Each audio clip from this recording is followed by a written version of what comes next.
السلام علیکم و رحمت الله و برکاته.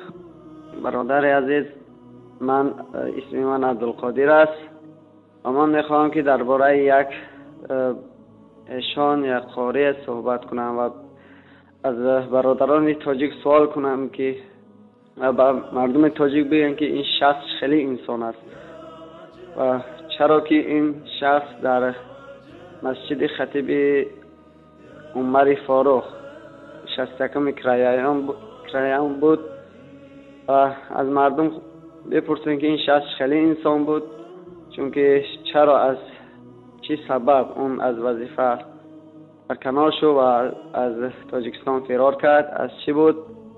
از مردم پرسان کنن آیا این پیغام خلاف دین اسلام صحبت میکرد یا خوب صحبت میکرد. و تا جایی که من میدانم تمامی مردم چندین هزاران در اون مسجدی که اون شخص بود، وقتی اون شخص بود چندین هزار آدمان بود، انسان ها در اونجا نماز میخوانند. وقتی که اون شخص از اون مسجد کنار شد تا الان خیلی تعداد نمازخوانان از اون مسجد کم شد. میخوام بدانم که این مردم که درباره همون شخص یعنی معلومات میخوام از مردم بگویم و میخوام عکس اون را روان کنم از مردم پرسان کرده شود.